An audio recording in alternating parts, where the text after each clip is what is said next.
Well, hello out there, everybody, and welcome back to the channel. I appreciate you stopping by. Hopefully, you've been having a good time. Today, we're going to talk about the negativity bias. So, oftentimes, people don't realize that, our brain is kind of conditioned to be going to the negative all the time. And that can be the challenge when we're living in a world that's really pushing you need to be positive, positive, positive. Not that that's not a good thing, but the challenge can be is that if our brain is already predisposed to the negative, not because we're negative people, but over thousands and thousands and thousands and thousands of years, your brain has been designed to look for danger, you know, look for food and then look for the tiger, you know. So it's no wonder that we sort of pick out those things that are negative.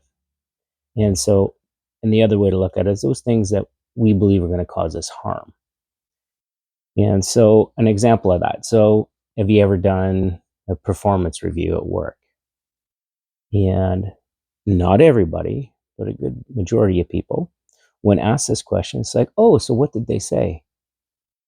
Yeah, well, they gave me a list of things that I was doing really well. But can you believe that they said that I do this wrong? Like, why would they pick that out? Why are they? So, you see where I'm going with this? So, our mind goes to not all the good things that they pointed out, but we will trend to that negativity, will trend to this comment, right? And the research will show us, and it's shown for a long time, that that is how we're conditioned. Our brain is already preconditioned to that, to sort of things that pop up that we believe are negative or are going to cause us some sort of fear or some sort of danger. That's where we focus on it.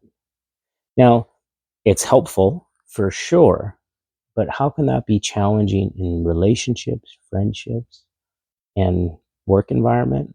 Well, think about it. So we talked about the work thing. So if we constantly go to, well, this is what they said I'm doing wrong, not the other 9 things I'm doing right, right? That can cause some distress for us. So the more that we start to think about, all right, yep, they did say my paperwork sucks. I don't get it in on time, but they also said I did this right. I'm doing this really well. Overall my performance is great. So often remembering the positive things that people say and the good things and things you can work on. And so when we focus our mind that way, we tend to acknowledge what we need to work on and also see where we're doing well. And so, how can this negativity bias in other ways affect us? So, if you think about in relationships, so if you get in a fairly new relationship, it's been going on for a couple months, and something happens, and it could be anything. It could be, there's grief, or someone lost a job. So, is that negativity or is that life? Is that a negative aspect of that person?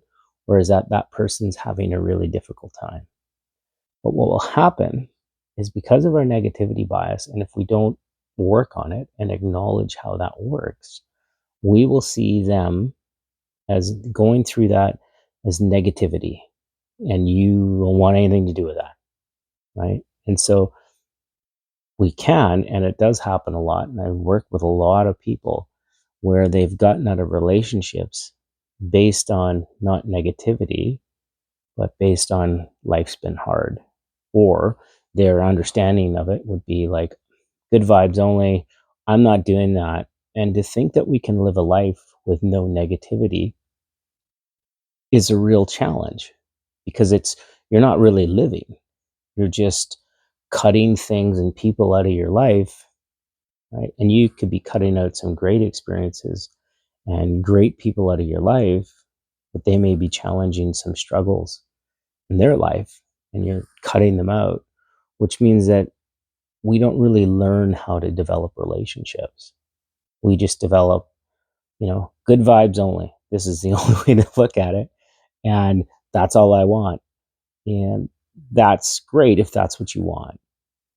The downside of that is that you start cutting people out that aren't toxic, that aren't abusive to you, that do care about you based on, you know, our negativity, right? Like our bias towards, well, they lost a job. So I'm not being with anybody who's not employed because I've been there. And here's the catch for yourself: I've been there, done that. I'm not doing that again, which is fine. But when you acknowledge it, you have time to step back and go, so what is that trying to, what am I trying to figure out here? What, like, is there something I can learn before I cut this person out of my life? Is there something I need to figure out for myself around that? And you can totally not do any of this, and that's up to you. But it's sort of, as you work through wanting to develop different and maybe more fulfilling relationships, we need to ask ourselves these types of questions, like, what can I learn from this? Before I cut this person out of my life, what can I learn? And the other part is asking yourself, so if I was going through the same things, how would they manage? Like, how would I manage being cut out of their life like that? Like, what are the benefits of doing it that way? And if you find some, that's great. But what I'm really getting at is that to think that we're going to live a life with no negativity is, in some ways, really saying, I don't want to work on myself, because I've been so traumatized or victimized or had so many bad experiences. I'm tired of that and I'm not doing it anymore. And you're totally entitled to do that. However, we walk away from the ability to create resilience in our life, walk away from the ability to learn lessons about negativity around how we function in that environment. If we're hoping to have a life where only the people around us are good and are amazing and all those things, and they have no negativity going on in their life, and we're cutting them out of our lives because of their situation, because we only do good vibes, that can be a real hindrance to your own development and a real hindrance to how you begin to see the world. Because usually what happens when I'm working with people, when they're like, hey, I notice I just do this, like, I'm like, don't want any negativity in my life. It's like, okay, so you don't talk to anybody. So where's the limits of that, right? And how do you function there? Like, someone just starts talking about, yeah, I was having a really rough time. It's like, no, I don't do negativity. So we're going to end this.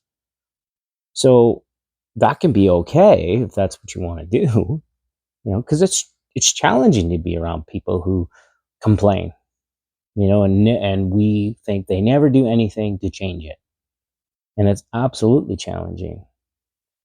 But it can be more challenging when we realize that we're starting to cut so many people out of our lives that there's no one there, or that, everything we see is like, it's good vibes only. And you decide, I guess, what's good vibes. And it becomes very limiting in how you can approach your life. It becomes very limiting about your relationships and any long-term relationships as well. Anyways, that's all I have for you today. Hopefully it was helpful. There's lots of information out there about the negativity bias. We all have it. We all do it. And good luck with that. And hopefully you found this helpful. If you did, please like and subscribe. It helps me out. And we'll see you again. Take care.